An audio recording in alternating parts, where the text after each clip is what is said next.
بہت سارے لوگوں کے ذہن و دماغ میں ایسے ہے کہ فوراً آ جانا چاہیے، کوئی بھی فتح ہو، کوئی بھی مدد ہو، بغیر تمہارے اسٹرگل کیے ہوئے، بغیر مصیبت اٹھائے ہوئے نہیں ملے گی۔ اگر فتح و نصرت یوں ہی آپ کو روزانہ ملنے لگ جائے تو کیا رسول پاک صلی اللہ تعالی علیہ وسلم مدینہ طیبہ میں بیٹھ کر دعا کرتے تو ساری چیزیں فتح یاب نہیں ہو جاتی؟ آپ صلی اللہ تعالی علیہ وسلم کو بدر میں جانے کی ضرورت کیا پیش آتی؟ احد میں اپنے 70 جوان صحابہ کی شہادت پیش کرنے کی ضرورت کیا پیش آتی؟ اور اسی طرح سے خیبر ہو کہ حنین ہو کہ طائف ہو، کتنی جنگیں ہیں جس میں اپنی جان کی بازی لگائی صحابہ نے۔ سب سے بڑا معرکہ تو کربلا کا دیکھیں آپ، جہاں پورا کا پورا خاندان شہید ہو گیا ہے۔ تو فتح و نصرت بغیر قربانی کے اور بغیر تکلیف کے ایسی ہی آ جائے؟ آج کے زمانے میں ہم سوچ کر کے بیٹھے، ایسا نہیں ہوتا۔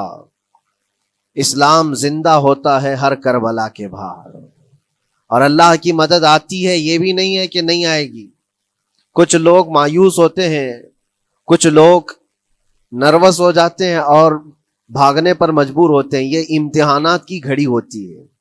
ایک حدیث پاک میں آپ کو بتاتا ہوں، اللہ کے نبی صلی اللہ تعالی علیہ وسلم ارشاد فرماتے ہیں کہ آخر زمانے میں ایک ایسی عظیم جنگ ہوگی ایمان والوں کی اور رومیوں کے درمیان، کفار و مشرکین ہیں اور مسلمین ہیں۔ اس کو ملحمۃ الکبریٰ کہا گیا ہے، قیامت سے قریب ہونے والی یہ سب سے بڑی جنگ ہے۔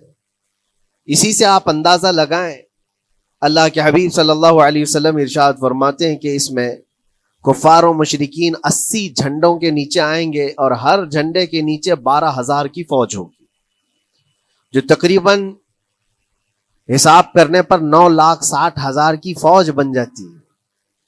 اگر وہ مومنین سے مقابلہ کرنے کے لیے اتنی بڑی فوج ایک جگہ جمع ہوتی ہے تو پھر اس جنگ کا اندازہ کریں کتنی بڑی۔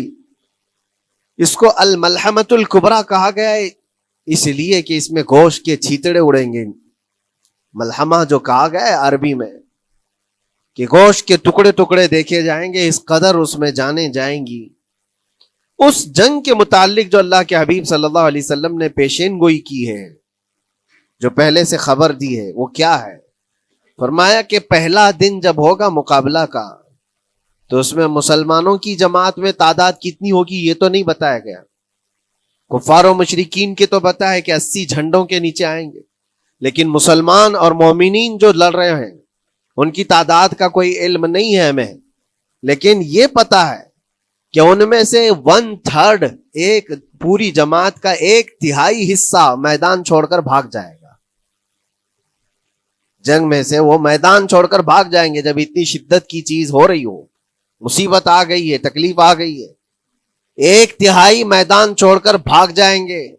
اور ان پر کیا فرمایا حضور پاک صلی اللہ علیہ وسلم؟ فرماتے ہیں وہ دنیا کے روئے زمین کے بدترین لوگ ہوں گے، ان کی توبہ بھی قبول نہیں ہوگی، وہ سب سے بدترین لوگ ہوں گے، پیٹھ دکھا کر جو نکل چکے۔ دوسرا مرحلہ آئے گا، دوسرا پڑاؤ، یہ ایک بہت سخت سٹرگل کرنے والا میدان ہے، مصیبت اٹھا رہے ہیں، مشقت اٹھا رہے ہیں۔ دوسرا دن ایسا ہوگا کہ مومنین کی جماعت کا 1/3 1/3 حصہ شہید ہو جائے، قتل ہو جائیں گے۔ سوچو یہ بہت بڑی بات ہے۔ یہ دونوں چیزوں پر میں آج آپ سے گفتگو کرنا چاہتا ہوں۔ 1/3 حصہ میدان چھوڑ کر بھاگ جا رہا ہے اور 1/3 حصہ قتل ہو گیا، شہید ہو گئے۔ بچے کتنے ہیں؟ 1/3۔ لاسٹ میں 1/3 حصہ بچا ہے، یعنی ایک میں اگر 3 پارٹ کریں تو 2 پارٹ تو ختم ہو گئے، 1 پارٹ بچا ہے۔ اور اللہ کے نبی صلی اللہ علیہ وسلم فرماتے ہیں اللہ رب العزت اس آخری 1/3 حصے کو فتح مبین عطا فرمائے گا۔ فتح تو ہے ان کی، فتح ہوگی ان کی، لیکن جو حصہ بچا ہوگا وہ آخر کا 1/3 حصہ ہوگا۔ اب اس پر مجھے عرض یہ کرنا ہے، مومنوں کو اگر فتح دیکھنا ہے، اللہ کی نصرت اور مدد دیکھنی ہے، تو یہ 2 چیزیں تو برداشت کرنی پڑیں گی۔ کون سی؟ پہلی چیز اپنوں کا چھوڑ کر بھاگ جانا، اور دوسرا اپنوں کا اپنے سامنے مر جانا۔ یہ دونوں چیزیں ہمیں دیکھنا پڑے گا. بہت سارے ایسے ہوں گے جو چھوڑ کر جا چکے ہوں گے, دامن چھڑا رہے ہوں گے, بھاگ چکے ہوں گے, اور کچھ وہ ہوں گے جو لڑتے لڑتے اپنی جان دے چکے ہوں گے. یہ دونوں بھی بہت سخت مسئلے ہیں میرے عزیزو. انسان کو یہ پگھلا دیتی ہیں چیزیں. اگر آپ کو ایسا لگے کہ میرے اپنے جاننے والے لوگوں میں سے کچھ لوگ مجھے چھوڑ کر بھاگ جا رہے ہیں, تو یہی انسان ٹوٹ جاتا ہے, اس کے دل کی کیفیت بدلنے لگ جاتی ہے, وہ پھر مایوسی کا شکار ہونے لگتا ہے. میری جماعت میں 100 لوگ تھے, 90 تو بھاگ رہے ہیں, 10 کیا کریں گے؟ اس کا اندر سے جو عزم تھا, حوصلہ تھا, وہ ڈاواں ڈول ہونے لگ جاتا ہے. اپنوں کا چھوڑنا یہ بہت بڑی آزمائش ہوتی ہے. وہ کسی بھی میدان میں آپ دیکھ لیں, کسی بھی میدان میں اپنے لوگ اگر چھوڑ دیتے ہیں تو یہ اس کے لیے آزمائش ہے بہت بڑی. اور دوسری آزمائش تو یہ ہے, بچے آدھے تھے, اس میں سے تو آدھے انتقال کر گئے. کبھی میرا عزیز دوست, کبھی میرا عزیز مشورہ دینے والا مشیر, کبھی بہت زیادہ مجھے سپورٹ کرنے والا, ایسے لوگ جب انتقال کرنے لگ جائیں تب پھر آدمی پھر ٹوٹ جاتا ہے. کچھ تو بھاگ گئے اور کچھ تو قتل ہو گئے. میں کیا کروں گا میرے عزیزو؟ جو اخیر میں بچنے والے لوگ جو ہوتے ہیں نا, وہ معمولی نہیں ہیں. وہ اللہ کی ذات پر سب سے زیادہ توکل کرنے والے لوگ ہیں. ان کو کوئی چیز ہٹا نہیں سکتی. اپنوں کی بے وفائی بھی ان کے قدموں میں لرزہ نہیں لاتی, اور اپنوں کا انتقال ہو جانا بھی ان کے حوصلوں کو نہیں توڑتا. تبھی جا کر کے اللہ تعالیٰ انہیں فتح مبین عطا فرماتا ہے. اور یہ چیز ملحمت الکبریٰ میں دیکھی جانے والی تھی, دیکھی جانے والی تھی, جو قیامت کے قریب ہونے والی جنگ ہے.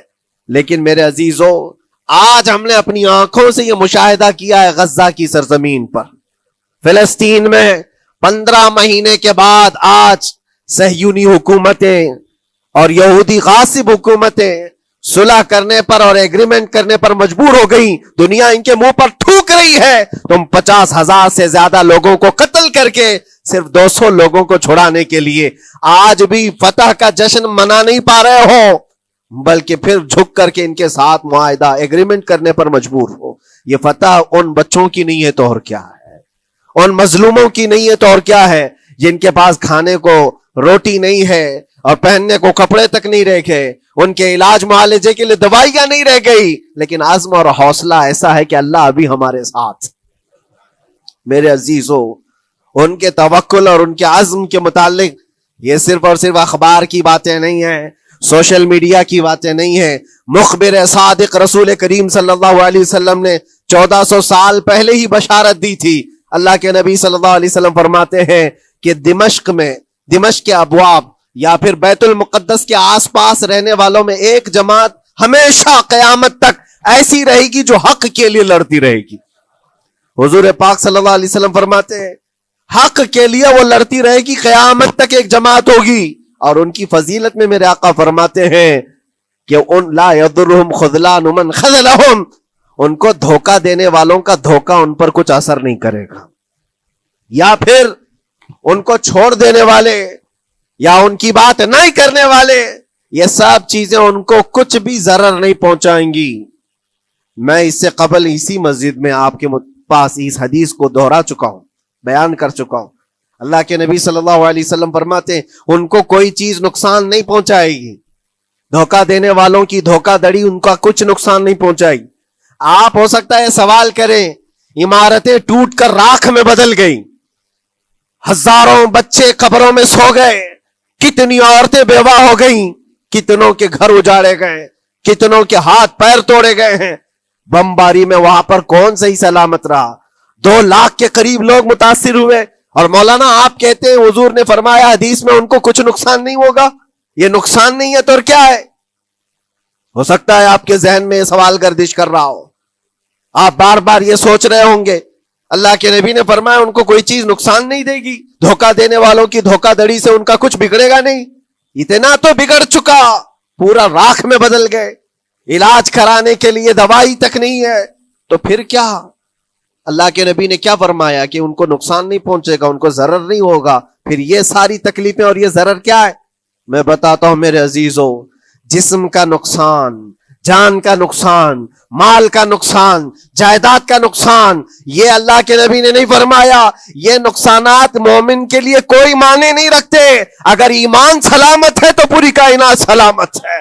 اور یہ اللہ تبارک و تعالیٰ نے آج تک ان کے ساتھ رکھا ہے. ان کا ایمان محفوظ ہے، ایمان موجود ہے، جس کی وجہ سے یہ سارے نقصانات کچھ معنی نہیں رکھتے. اس لیے کہ یہ تکلیفیں، یہ جو ساری مصیبتیں آئی ہیں، اس پر تو اللہ تعالیٰ نے اجر عظیم کا وعدہ فرمایا ہے، اجر عظیم کا وعدہ فرمایا ہے. ہاں اگر ایمان ہی چلا جاتا تو پھر کون سی جنت ملتی، کون سی خوشبو جنت پاتے؟ کچھ نہیں ہوتا.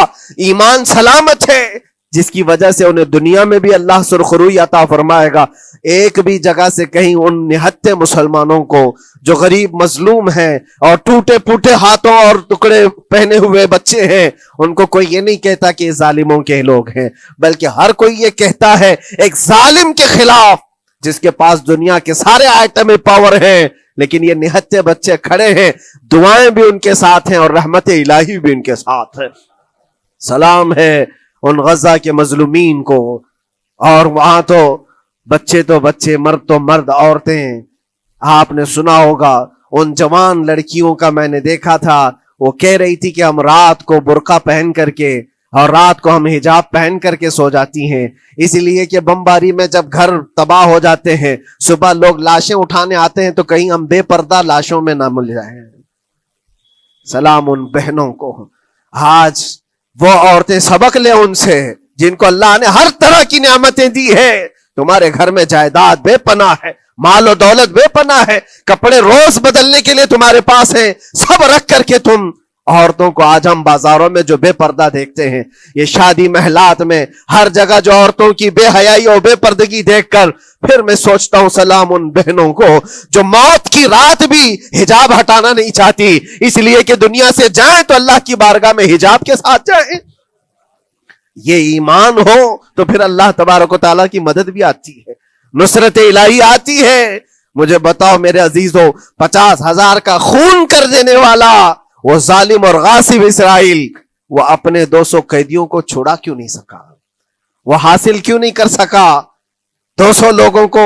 بلکہ ان میں سے 5 لوگوں کو کیوں نہیں حاصل کر سکا؟ 50,000 کو قتل کر ڈالا، اور وہ بھی سیویلینز کو، شہریوں کو جن سے تمہارا مقابلہ ہے. ان کی موت کی تو کوئی خبر ہی نہیں آتی. جو تم سے برسر پیکار ہیں، جو لڑ رہے ہیں، ان کے موت کی خبر نہیں آتی. بچوں کی موت، عورتوں کی موت، ہاسپٹل میں موت، یہ سارا جو ناچ دیکھا گیا ہے 15 مہینے سے ہم دیکھتے آئے. لیکن افسوس اس بات کا ہے میرے عزیزوں، اللہ کا عذاب ان ظالم بادشاہوں پر بھی آئے گا جو ان کی موتوں پر دیکھ کر تماشے کر رہے ہیں.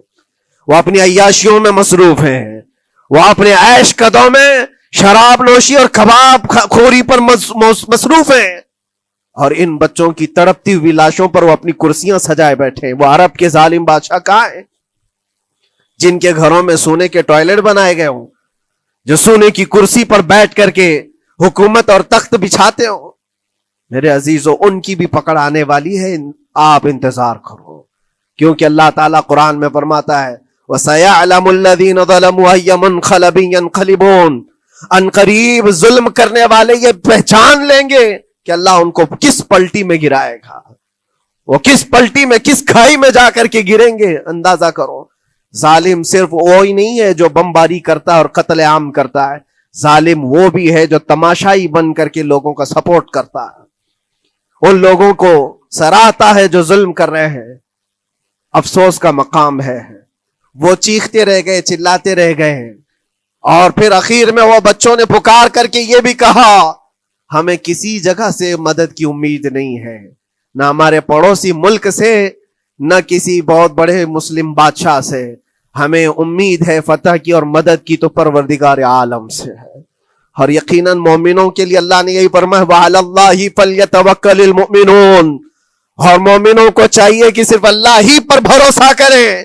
میں نے دیکھا ہے میرے عزیزوں، یہ دنیا صرف اور صرف لالی پاپ پکڑا سکتی ہے تمہیں. ان کے ہاں مدد کی کوئی گنجائش نہیں ہے. یہ ہمارے ساتھ کھیلتے ہیں، ان کے دلوں کے اندر سے رحم غائب ہے. یہ بچوں کی تڑپتی ہوئی لاشوں کو دیکھ کر کوئی آواز تک نہیں اٹھاتا. جو آواز اٹھانے والا اس کو کیس کر کے بند کر ڈالیں گے. جو بھی اگر مظلوموں کے لیے آواز اٹھائے, ان کا پرچم لہرائے, تو کتنے تو یہاں پر FIR ہو گئے, بند کر دیے گئے. کیوں؟ مظلوموں کے لیے آواز اٹھانا کیا یہ ہمارا رائٹ نہیں ہے, ہمارا حق نہیں ہے؟ تم ظالموں کے لیے علل اعلان بات کر سکتے ہو, ہم مظلوموں کی بات بھی نہیں کر سکتے.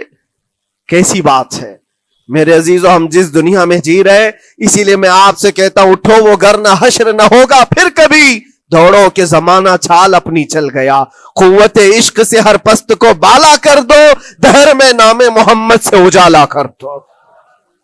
تمہارے پاس طاقت و قوت نام کی کوئی چیز ہے تو وہ ایمانی طاقت ہے, باقی کوئی چیز, کوئی طاقت و قوت تمہاری مدد نہیں کرے گی. وہ قوت ایمانی ہے جو بدر میں صحابہ کے ساتھ تھی, وہ قوت ایمانی ہے جو احد میں بھی صحابہ کے ساتھ تھی, وہ ایمانی طاقت و قوت کا جوش ہی ہے جو 4000 ہوتے تو 40,000 پہ بھاری ہوا کرتے تھے.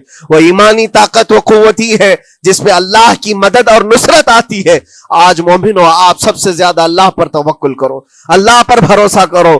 میں نے دیکھا ہے میرے اپنے معاملات میں, 8 مہینے تک میں اسٹرگل کرتا رہا, پل پل دیکھتا رہا, اور ایسی زمین پر مجھے لٹایا جاتا جہاں فرشی بھی نہیں ہے, پتھروں کی زمین پر لیٹ لیٹ کر کے ہماری کمر ٹوٹنے پر آتی. اس وقت لوگ یہ کہتے فلاں کی طرف سے مدد آ جائے گی, فلاں کی طرف سے مدد آ جائے گی, ہم نے یہ لائن بھی لگا دی ہے, یہ سورس بھی لگا دیا ہے, ہر طرف دیکھتا رہا. اخیر میں پھر یقین ہوا مدد کہیں سے نہیں, میرے پروردگار سے ہی آئے گی. اللہ ہی مدد کرتا ہے مومنوں کی. بس یہ ہے کہ صبر ضروری ہے اور تھوڑی مصیبت اٹھانا ضروری ہے, اس لیے کہ مزاج ہے اسلام کا, اسلام زندہ ہوتا ہے ہر کربلا کے بعد.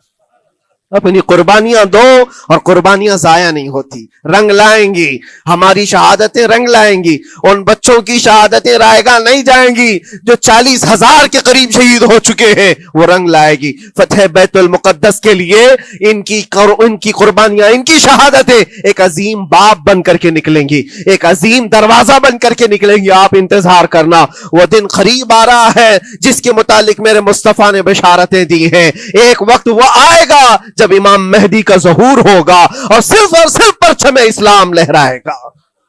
وہ دن آئے گا, یہ قربانیاں ضائع نہیں جائیں گی میرے عزیزوں. اور اللہ کریم نے قرآن میں فرمایا, آپ لوگ ڈرتے ہوں گے مولانا پھر سے یہ ساری چیزیں بول رہے ہیں, ان کو برا لگے گا, ان کو برا لگے گا, بہتوں کو برا لگے گا. یہ میری بات نہیں, قرآن کہتا ہے وَلَوْ كَرِهَ الْكَافِرُونَ وَلَوْ كَرِهَ الْمُشْرِكُونَ. اللہ قرآن میں فرماتا ہے یریدون لیطفئوا نور اللہ بافواہہم, لوگ تو چاہتے ہیں اللہ کے چراغ کو اپنے منہ کے پھونکوں سے بجھا دیں, اللہ کے چراغ کو اپنے منہ کے پھونکوں سے بجھا دیں. اللہ کا چراغ اسلام ہے, اللہ کا چراغ یہ قرآن ہے, اللہ کا چراغ رسول پاک کی ذات ہے.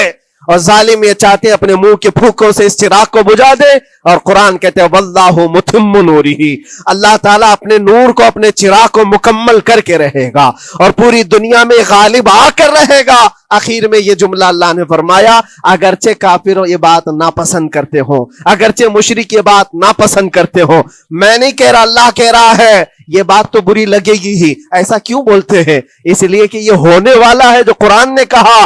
یاد رکھو, زمین اوپر جا سکتی ہے, آسمان نیچے آ سکتا ہے, لیکن میرے رب کا فرمان کبھی ٹل نہیں سکتا.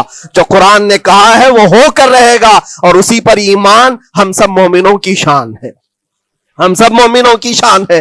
بس آپ کے لیے ذمہ داری یہ ہے, آؤ ان برائیوں کی وادیوں سے جس میں پڑے ہوئے ہو, نوجوانوں سے میں گزارش کرتا ہوں تمہاری نمازوں کا حساب کر لو, تمہارے اپنے اعمال کا حساب کر لو. اللہ کی مدد کو پکارتے ہو تو یقیناً اپنے چہرے صاف تو کر لو, اپنے دلوں کو پاک تو کر لو, اپنے اعمال, اپنی پیشانیوں کو مسجدوں کے سجدوں سے سجا تو لو. پھر مانگنے میں تمہیں ایک مزہ بھی آئے, ایک لطف بھی آئے. رحمان کی بارگاہ میں ہاتھ اٹھائیں تو آپ کو لطف بھی آئے, اپنے لیے بھی اور مظلومین کے لیے بھی مانگنے میں مزہ تو آئے. لیکن جب آج ہاتھ اٹھاتے ہیں تو پھر یہ دل میں بات آتی ہے, فجر تو قضا کر کے سویا تھا, عشاء تو پڑھا نہیں تھا, اور میرے حالات یہ ہیں, حرام کھایا ہوا ہے, کسی کا مال غصب کیا ہوا ہے. ان تمام معاملات کو لے کر کس طرح سے ہاتھ اٹھاؤ گے اللہ کی بارگاہ میں؟